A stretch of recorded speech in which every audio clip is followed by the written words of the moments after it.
Vote హక్కు వినియోగించుకోవడానికి వస్తున్నా కూడా వెనక్కి పంపుతున్నారు.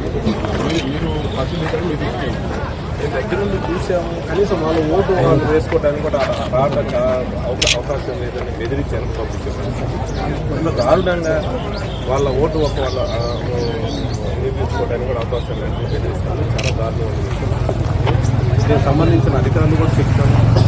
ఇక్కడ కన్సల్ట్ సీఏకి చెప్తున్న రెస్పాండ్ అదిగో ఇది జరుగు అంటున్నాను. కనీసం రావట్లేదు. వాళ్ళ ఓటు హక్కు వాళ్ళు వినియోగించుకోవడానికి మరి ఇంత దౌర్జన్యపూర్వకంగా గెలవాలని డిపార్ట్మెంట్కి అడ్డం పెట్టుకుని ఇంత దారుణంగా చేయడం నేను ఇన్ని ఎలక్షన్లు పెట్టుకుంటున్నాను. చాలా దారుణమైన విషయం. ఎందుకంటే ప్రజలు వాళ్ళ ఓటు హక్కు వాళ్ళు ఉపయోగిస్తారు. వాళ్ళ మీద దౌర్జన్యం చేసి రుబాబు చేసి చంపుతామని చెప్పేసి నానా రకాలు హింసిస్తూ తాగి ఏదో ఒక 15-20 మంది వేరే వేస్తా. ఇది కరెక్ట్ కాదు. ఇది కంట్రోల్ చేయమని నేను కన్సల్ట్ ఎస్పీ కూడా చెప్తాను. అధికారులు కూడా చెప్తాను. నేను ఇక్కడ ఒక హాఫ్ అన్ అవర్ నేను ఉన్నాను. యాజ్ ఏ అభ్యర్థిగా వాళ్ళకు ఒక మోడల్ సపోర్ట్ ఓటు వేసుకున్నాను. కానీ వాళ్ళు కూడా నన్ను కూడా థ్రెటన్ చేసి వెళ్ళిపోవాలని డిమాండ్ చేస్తున్నారని అంటే ఎక్కడ ఏం జరుగుతుందో పోలీసు వాళ్ళు ఏం చేస్తున్నారు లేకపోతే సంబంధించిన అధికారులు ఏం చేస్తున్నారు అర్థం కాదు. పోలింగ్ కేంద్రానికి రాజకీయ పార్టీకి సంబంధించిన కార్యకర్తలు 100 మీటర్ల దూరంలో ఉండాలని చెప్పేసి నిబంధనలు ఉన్నాయి. మీరు చూసిన మనకి పోలింగ్ కేంద్రం బయట గేటు వద్ద కూడా ఉన్నటువంటి పరిస్థితులు మీరు లోపల పరిశీలించడానికి పెద్ద మిగిలిన కూడా అడిగినటువంటి ప్రయత్నం చేశారు. అదే జరుగుతుంది. ఆ 100 మీటర్ నిబంధన అమలు పరిస్థితి లేదు ఇక్కడ. ఖచ్చితంగా వాళ్ళు బాబు చేస్తాం. ఎవరు వచ్చిన ఆడోళ్ళని కూడా తిడతా ఉన్నారు. ఇది చాలా దారుణమైన విషయం. మేము ఏదన్నా రెస్పాండ్ అవుతే మళ్ళీ అది లేనిపోని గొడవలు వద్దనుకునే కదా. గొడవలు ఎక్కడ కూడా గొడవలు జరగకూడదు. ప్రశాంతంగా పోలింగ్ జరగాలి. ఎందుకంటే కొంతమంది ఆకతాయిలు రెచ్చగొట్టి గొడవలు చేస్తారు.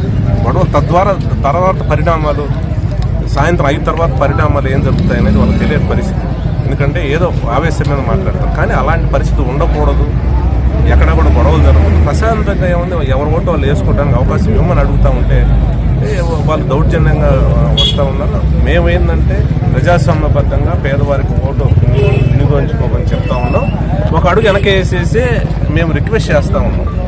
ఇది ఆవేశం మీద తాగి ఏదో మాట్లాడినంత మాత్రాన ఈ 4 గంటల తర్వాత పరిణామాలు ఇంకొక రకం చూస్తూ ఊరుకునే పరిస్థితి ఏం కాదు.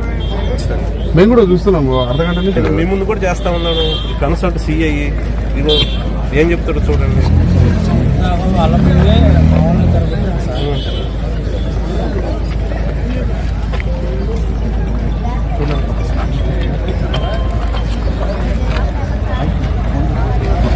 ఎస్పీ చెప్పాను.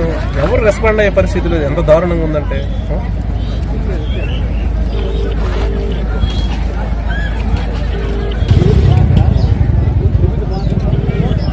చూసారు. ఒక శాసనసభ్యుడు అంటే చెప్పండి, నిన్న రెంటచింతల్లో దాడి జరిగినప్పుడు కూడా కనీసం ఆ దాడి జరుగుతుందని చెప్పేసి ఫిర్యాదు చేసి కూడా పట్టించుకోలేదు. ఈ రోజు ఈ విధమైనటువంటి నిబంధనలు ఉల్లంఘిస్తున్నా కూడా కనీసం ఒక అభ్యర్థి ఫోన్ చేసినా ఎత్తనటువంటి పరిస్థితి ఉంది. రెస్పాండ్ కావట్లేదు. అసలు ఇప్పుడు మీరే చూస్తా ఉన్నారు. నేను ఒక అభ్యర్థిగా ఉండి ఇక్కడ అన్యాయం జరుగుతుంది. ఆడవాళ్ళ మీద దౌర్జన్యం చేస్తున్నారు. కన్సల్ట్ సిఐ మీరు రండి అని అంటే కూడా నేను ఎన్నిసార్లు ఫోన్ చేసి రెస్పాండ్ అయ్యే పరిస్థితి కనిపించలేదు. అంటే వన్ సైడ్గా కూడా ఏదో చేయాలని చేస్తూ ఉన్నారు. వన్ సైడ్ ఓట్లు పడవు, మనం ఓడిపోతాం డిప్రెషన్లో ఈ రకమైన ప్రేరణ చేసి గొడవలు చేసే కార్యక్రమం చేస్తూ ఉన్నారు. చాలా చోట్ల ఇదే జరుగుతూ ఉంది. ఎందుకంటే గ్రామాల్లో ఉండేవాళ్ళు వాళ్ళకి కొంతమంది యువకులకి తెలియని పరిస్థితి, తర్వాత పరిణామాలు ఎట్లా ఉంటాయో తెలియని పరిస్థితి, వాళ్ళని రెచ్చగొట్టి ముందు పెట్టి గొడవలు చేసే కార్యక్రమం చేస్తున్నారు. ఇది మంచి పద్ధతి కాదు. ఎవరి ఓట్లు వాళ్ళు ఉపయోగించుకోవాలి. ఎక్కడ గొడవ జరుగుతుంది. ప్రశాంతంగా పోలింగ్ జరగాలని కోరుకుంటున్నారు. అది కాకుండా మితిమీరి ఒక అడుగు వేస్తే మాత్రం 2 అడుగులు వేయాల్సి వస్తుంది. ఎక్కడ క్వశ్చన్ సహనంతో కొంచెంసేపు వెయిట్ చేస్తాం. సహనంతో వెయిట్ చేస్తాం. సహనం ఇది కోల్పోయిన తర్వాత ఇదే పరిస్థితి ఓటు వేయకుండా అందరినీ కూడా ఇబ్బంది కలిగే పరిస్థితి వేస్తే ఒక 4 అడుగులు వెనకేస్తాం. ఇలాంటి నేను 20 సంవత్సరాల రాజకీయ జీవితంలో నేను చాలా మందిని చూశాను. తాగి నలుగురు కేకలు ఎత్తి షో చేసేది. ఆ పరిస్థితి సహనం కోల్పోయినప్పుడు 4 అడుగుల ముందు ఏం చేస్తా అనేది అది స్పేర్. కాకపోతే ఓపిక పడతా ఉన్నాం. 6 గంటల దాకా పోలింగ్ టైం దాకా ఓపిక పట్టాలని వెయిట్ చేస్తున్నాం. వేరే ఒక పాల్వాయి గేటే కాదు, వెల్దుర్తి మండలం చూసాం, మాచర్లో చూసాం, రెంటచింతల ఈ రోజు కూడా పోలింగ్ జరుగుతున్నటువంటి సమయంలో కూడా దాడులు చేశారు వైఎస్ఆర్సీపీ కార్యకర్తలు. అసలు నేను వెల్దుర్తిలో మండల హెడ్ క్వార్టర్ వెల్దుర్తిలో కనీసం ఇక్కడ వెల్దుర్తిలో ఓటు కూడా వేసుకున్న పరిస్థితి లేదు. ఒక 50 మంది అడ్డంగా ఉండి మీరు వేయటానికి లేదు చెప్పి ఊంకరించే పరిస్థితి.